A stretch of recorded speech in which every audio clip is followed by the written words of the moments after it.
I would like to welcome our committee members, Louis Alford, Mylan Blake, Tim Mason isn't here today, Bill Winters, and also Chairman Cry and Tommy Ledford.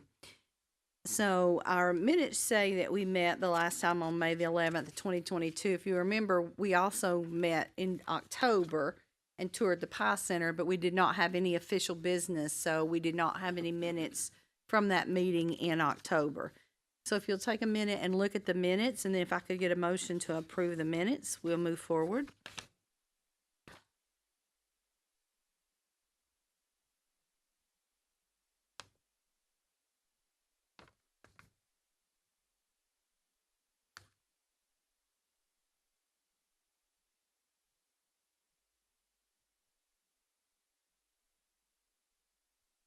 And have a second.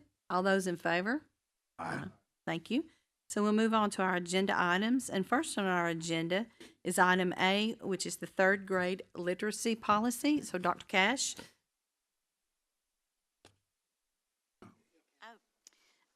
Well, there's a lot of talk about the third grade literacy policy. So the first thing I want to say is that there's a lot of work happening in Nashville.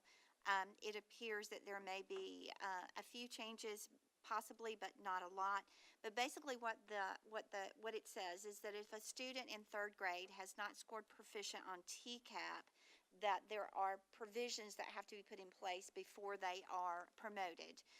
The first provision being if they're in the approaching range, that they are either receiving tutoring the entirety of their year in fourth grade, at least twice a week for 30 minutes, or they go to a summer reading camp, literacy camp, and they improve their score after the reading camp.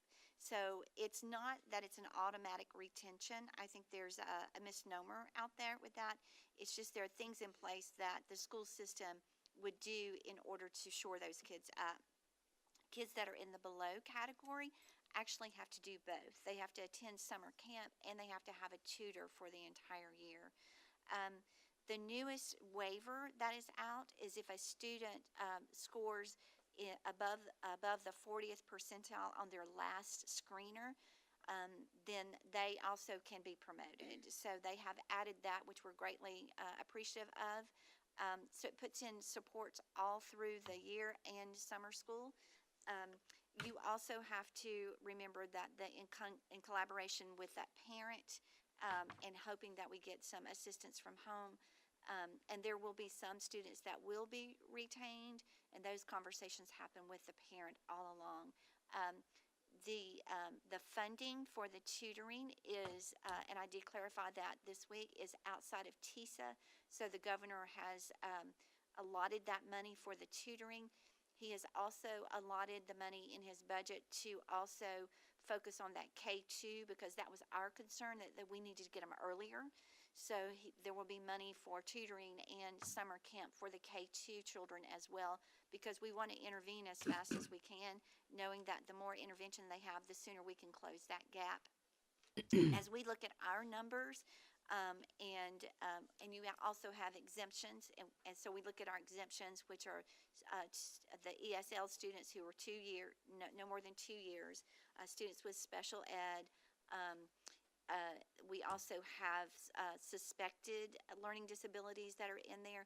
So there's a lot for us to look at that we could promote a student, and as a district, we just have to make the best decisions for those students.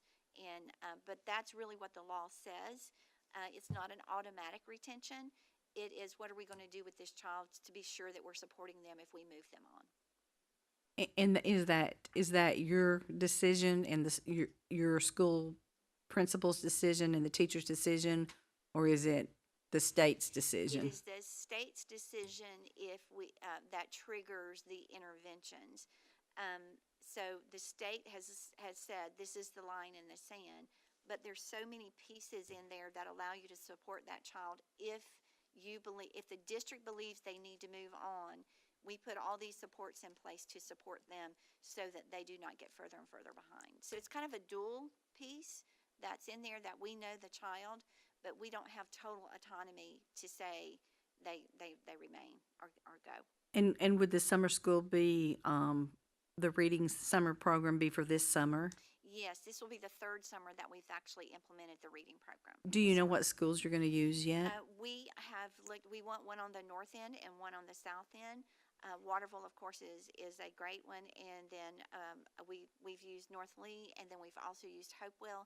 So we'll probably be looking at one of those. Those seem to be the most general locations for us to do elementary. We will have summer programming for middle and high as well. It just looks a little different. Okay.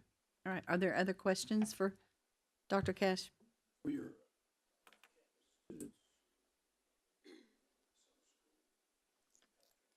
Yes, the governor has also put transportation funds in there to transport, because that was one of the pieces we said, if we don't have transportation, there are too many families that don't have that, and we can't get them there. Okay. Are there other questions? Commissioner Alford? Yes, a couple of things. Where's your tutors gonna come from?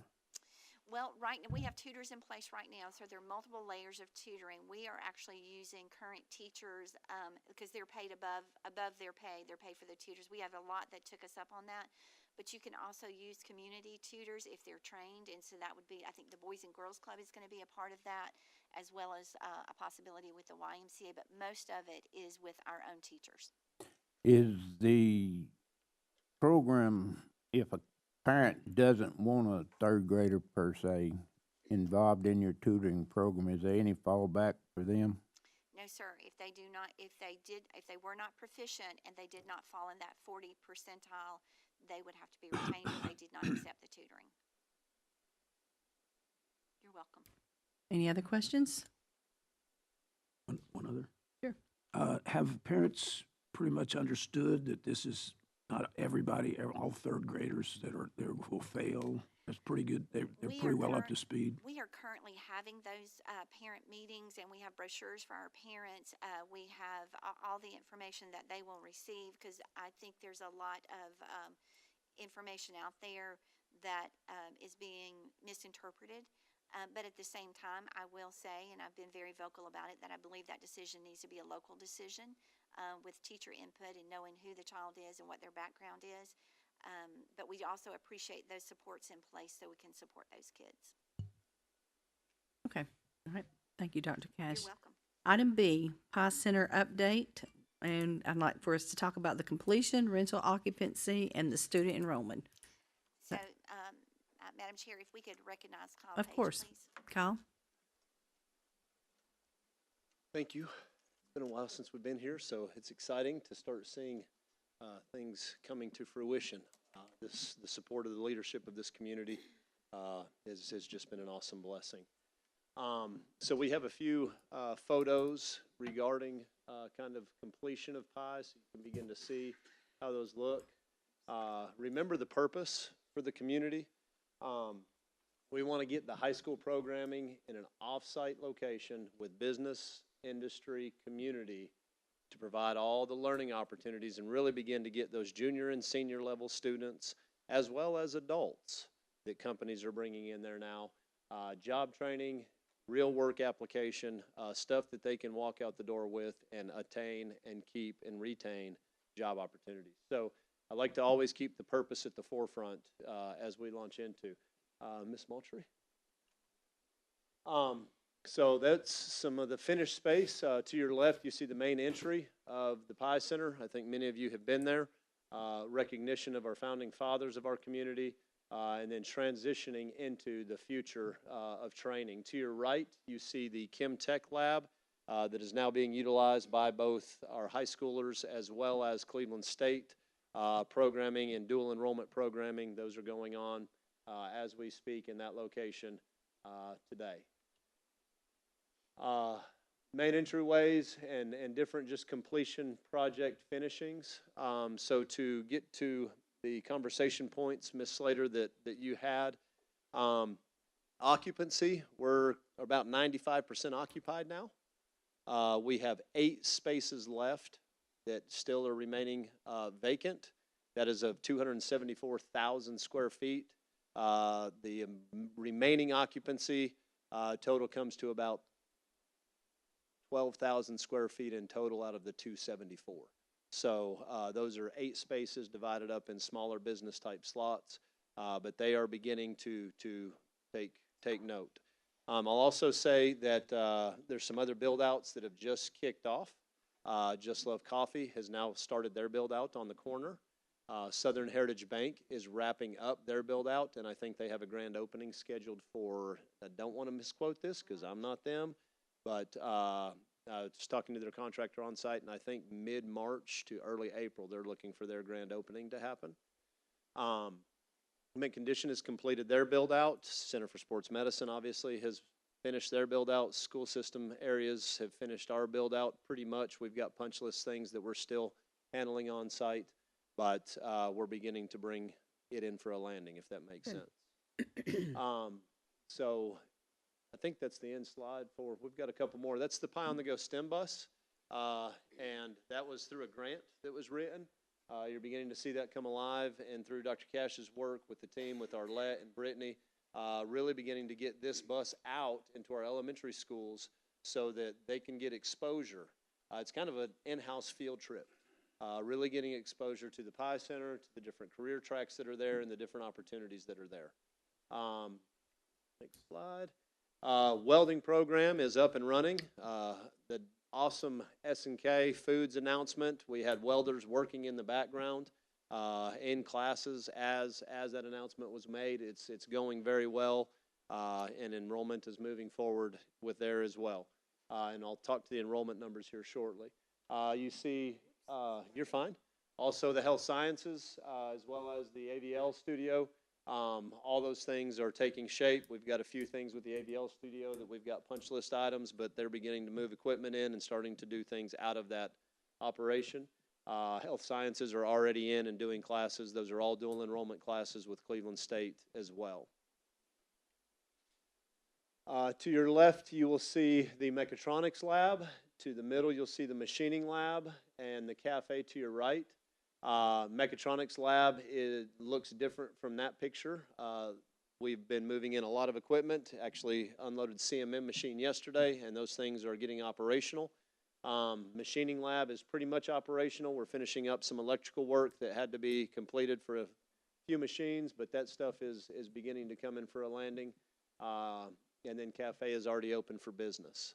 So those things are all coming to operation daily. Students are already enrolled in those programs. So to get to enrollment, you see the programs that are currently at PI and more to come. Welding, machining, advanced mechatronics, chemical technicians, advanced health sciences, pre-nursing, visual production internships, mechanical, electrical, plumbing, HVAC, medium heavy truck technology, heavy equipment internship, work-based learning in all kinds of areas. Right now, the enrollment numbers are 393, I believe, is what I received from Brittany yesterday, or 2 days earlier. With that said, some of those students are doubled because they're in 2 programs, but that is right now what we're receiving on that site. That includes the Goal Academy enrollment. We see that enrollment continuing to grow. PNC is just now finishing their wrap up with their warehousing operation, 29,000 square feet. They've hired their first student already, which is exciting, and they foresee their numbers growing pretty quickly as product begins to come in. Wright Brothers Construction is wrapping up their build as well. They'll probably be done within the next month with their operation on site. So things are progressing quickly and changing quickly. I know Commissioner Cry was on site, and a lot of changes he's seen, as well as Mr. Ledford was on site this week. And seeing things change daily. So it's exciting. Students are excited. There's a very good buzz there. And really our companies are excited. Massey Electric had a great staff meeting last night on site. The site's buzzing all hours of the day and evening now. So HVAC is operational with Jason Taylor and their team. So things are really progressing and moving well. So what about Conclave rentals? How are they? Do you have a lot of rentals lined up, or? We do, and we're booking a year or more ahead now. Okay. We also have people starting to inquire about utilizing it for sports activities, so we're in the process of outlining that. But it is being booked. We're actually having to reserve spots so that we can use it. So which Yeah. is a good thing, but it's booking out a year or more in advance now. Conclave Compass, as well as the other area, the front of Core, the Reimer Conference Room area, those three spots we've kind of earmarked for a lot of booking opportunities, and we are receiving a lot of booking traffic. Brittany and the team are really doing a great job. There is a process to that. If you go to the Pie Center webpage, you can find that information and handle those things. Okay, good. Any questions for Kyle concerning the Pie Center?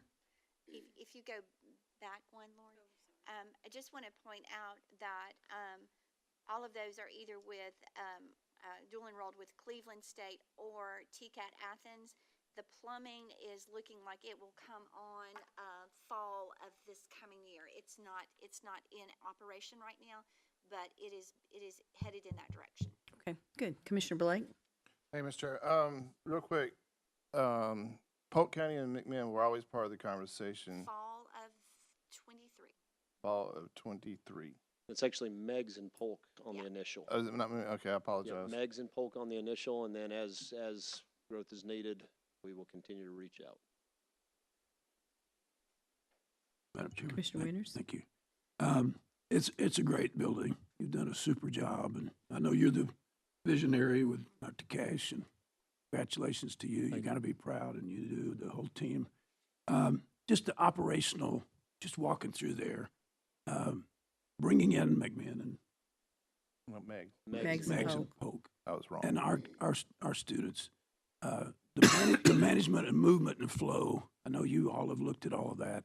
Once we get the numbers beyond 393 and get to 500 or get to the management of that is a Yes. huge challenge, sounds like to me. Go It ahead. is, and Dr. Cash, I'm kind of in the position of property management as far as managing the overall site. And the way I look at that, Commissioner Winters, is we've got 42 tenants. It's actually about 45 with the way we've subdivided some of those spaces. 45 different tenants of that property, and that includes a COE, as Right. well as Lee Baseball, Lee Track. That's all Bradley County property over there. And so, and scheduling is key. Scheduling and communication. Smart Factory Institute, who I did not mention earlier, is now open for operation, and they've been housing a lot of different trainings and different things with companies. So last night, just to give you a real-life example in management, they reached out and said, we've got a big event next Friday. The school system has all the 8th graders coming from, I think it's Lake Forest next week, Ocoee this week, to get synergy and start seeing what's at Pie. And so where do we park? Who goes where? The logistics of that operation definitely is important, as well as safety. Yeah. And so the things that we've really, measures that have been put into safe, we have key fobs now going out strategically to specific people that have access to specific doors. As far as the way the locking systems work Scotty Hernandez is responsible, and we have a system in place for if you want to book, he issues you a code that dies after a certain amount of time. And we're working through those systems to keep things safe, first and foremost, but also to keep the tenants and the community happy as they're on that site, so we can all intermingle and use it together. So I'm kind of working with that with Brittany, with Sabrina, with Joanne Gott, who's on site as an employee with the school system, with our SRO, who's involved in that for Alerted, is in the sheriff's office, who has had a great relationship to make sure that we have things managed appropriately on site. Sure. The communication lines with Lee and with, of course, I was there. I was there at basketball tournaments are part of my life right now, and we just finished those at Ocoee. But as you have that, and you have Lee having theirs, and if there's a track meet and there's meetings there, I mean, it's a major. Parking is a challenge, all that. So how? I guess I'm sure the city's working with you on all that and all that. So one of the things that we have to impress upon our parents is the parking lot, that the lower parking lot is where we want them parking for events. So we have signage that's going to have to be utilized and go up because they don't seem to want to walk. So Up that hill. we're going to have to push them to that lower lot Yeah. so that we can manage that better than it's been managed, because our tenants have to have that upper parking lot open for business. So we are just now beginning to hit that. But when Just Love opens and some of the others open, we'll have to really enforce that. And those are conversations that will be sent out. We've had conversations with Lee about having their athletes park in a different area and actually either transport them by bus or have them cart, because they take up a lot of space. And college kids don't want to walk either, which I don't understand. But so those are logistics that we are still working through. But we're going to push everybody to that lower parking lot. And we have A-frame signing for big events that will go out as we know parking is going to be an issue. We've eased knowing some of these build-outs are still going on and really letting people fill up. But as we have to get a little more strict on that, we've got the A-frame signs to set out to block lots off and move it to the direction we need to move it to. So we are thinking in terms of that, Commissioner Winters. Thank you. Good. Commissioner Alford? Yeah, you mentioned it a little bit, security. I know you got locked doors and things. Do you have officers on during the day there? Are there Yes. going to be SROs or? So we've got an SRO on site at Goal that's currently walking the entirety of the property, and he's kind of bouncing around the property. He's there every day. We've also got the ACOE officer that is in close proximity. We have talked with the sheriff and had a meeting with him about the possibility of getting a split person between the two properties moving forward in next year's budget. That's been a conversation that we have had with him. And so we're still working through, and he's working through that. But we definitely, there's a lot of people there, and there's a lot of coming and going. So I think we really want to keep that as safe as possible, if that makes sense. Do you feel one person for that huge building going to be enough, or do you think you should have two at least? I think that the sheriff's plan with having 3 within that proximity, because you've got a COE there, and then you've got that huge building there, and then by adding a third to the overall, I think, that should be a pretty good cover. We've got a lot of camera systems there. So as far as pie goes, you can see everything camera-wise as you're maneuvering and things. I think that 3 should be good. That's what we've asked for, but that's, in conversations with him. But I would also divert that to him and what he feels is. Mr. Alford, we have requested another SRO for that area. And with the understanding that if there was a need at Ocoee, that officer would be shared if there's something at another event. But I do believe your target is right. It's a huge building, and it needs a second SRO. And these are high school students. Plus, you've got adults on the building and grounds too. Yeah, I definitely feel you need at least 2, and if you know things as well as I do, things happen immediately. Yes. Yep. So you don't have time for the guy from Ocoee to get No, down sir. there to do anything. No, sir. That's why I think you got to have at least 2. It's a big building, and it's full. It will be full. It's heavy traffic now, but it will be full, and so our request would be for an extra SRO officer there. Okay, thank you. And Dr. Cash, maybe the chair of the Law Enforcement Committee could help you with that. Maybe. Commissioner Blake, did you have a question? Yeah, real quick, back to Megs and Polk. Their funding requirements. I mean, they have the high school innovation grant, and they have all their funding, travel funding for material. They are actually paying CAMS. They're paying CAMS for their students to be there, that common area maintenance, and all of that was put into their grant. So I guess, is it going to be like at a per student level or just one Yes. flat rate? We did a per student level, depending on where they are in the square footage that they were utilizing. Is that correct? I think Don't know that's- the answer to yeah, that one. That's what we put in there. Any other questions for Kyle related to pie? Commissioner Ledford? If I may, I know I'm not a part of the committee. I just want to brag on Kyle. I went there Tuesday. Ms. Cash, that facility at first, when I first went through there some months back, I thought, oh my Lord, how is this ever going to be? So on Tuesday, I got a reality check. Kyle, you have done a wonderful job. Miss Cash, Great team. all the other folks that are there that are responsible for helping move that forward. I was very skeptical. I'm not skeptical anymore.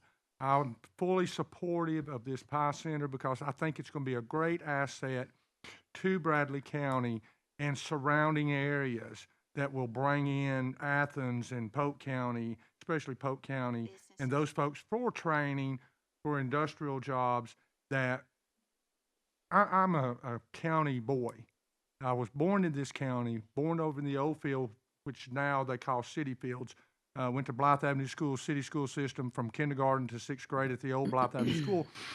So I know after all that schooling, you're not interested in going to college. I wasn't. I started work at the hospital in 1979. I'm still there today.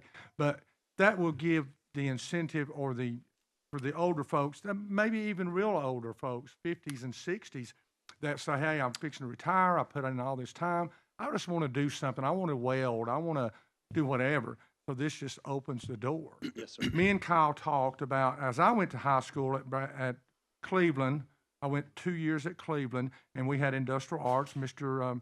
Shaw, Mr. Allen, those guys. There's my brother. Cannot believe it. Okay. Anyway, Mr. Shaw, Mr.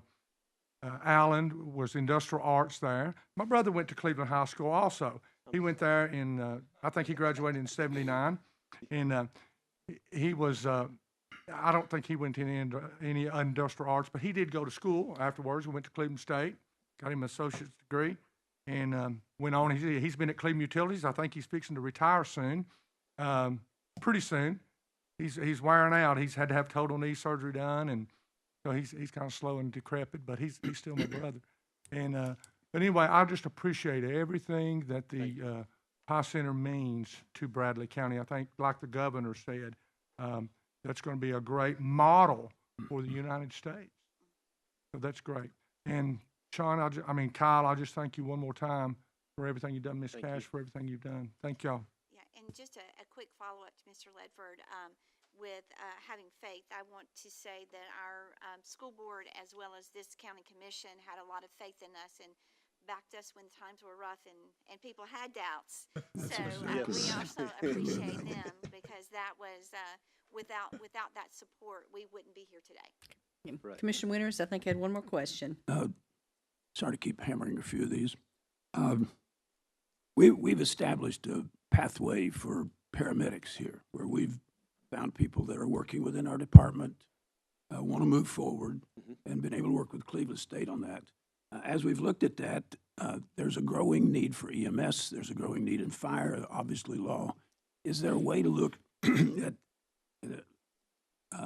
building a spot at Pi where these entities students could see the fire truck? I know you do great work in the county getting the fire trucks to the buildings and all that. Yeah. But if you use Pi where they're with the medical world, and I know that's not today, but at a point in time to look at how pathways, because we need all those people. We need people in medical. We need all. There may be some outside the box ways of looking at utilization of space.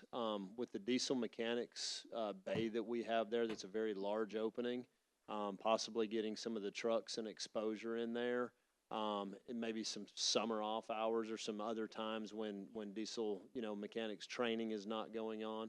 Obviously, the nursing facility that's in there as well is going to get exposure to some of that health industry. So I think there's some creative ways that we could work together with our departments within the county, with Sean and Troy and all those guys. Right. I think there's some creative ways that we could get together to really highlight some of those opportunities. Okay, thank you. Item C, Bradley Central Science Wing update. So, here's where we are currently. You will see the overall aerial of the existing Bradley Central High School. Those are the black roofs. To your bottom middle of the photograph there is the anticipated site of the Science Wing addition at Bradley Central High School. So that just kind of gives you location aerially of where the architect has begun to look at placement of that. We've gotten deep into the layout, into some of the schematic design folks that are involved. Ms. Reagan was involved in some of that planning and training, how that training looks and those kind of things. And that conversation will continue to be as we continue to work through next steps of drawings. But you will see different components. That is, again, the aerial, well, not aerial, but the construction document design of Bradley Central High School. And then in the yellow to your right would be the science wing location as far as the overall construction documents. Yeah, and you can see the connection to the existing building from that blue to the yellow. There's the connection.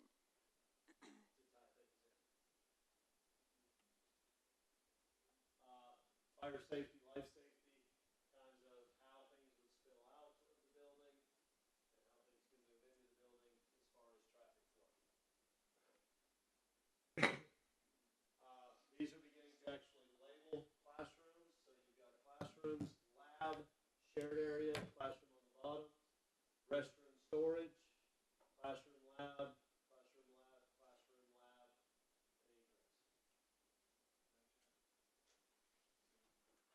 Yes. Because on that slide, I don't want to lose that slide.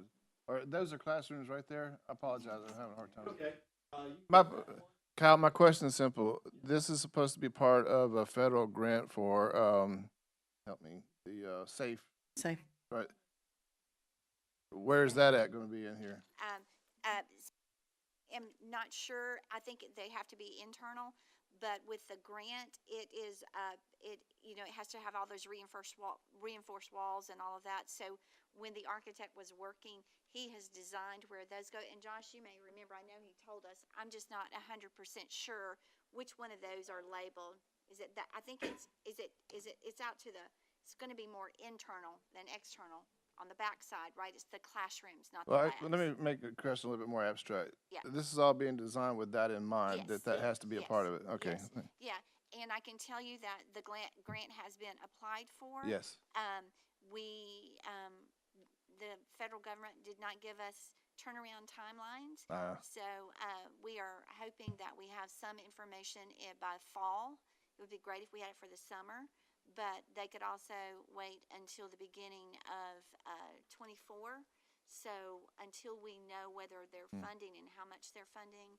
Now it's 90%, but there's some that they some of the areas they say does not qualify for the grant, but it's still a whole lot better than Oh, absolutely. paying the whole huge Absolutely. thing. So our stance with that is that we wait until we hear from them.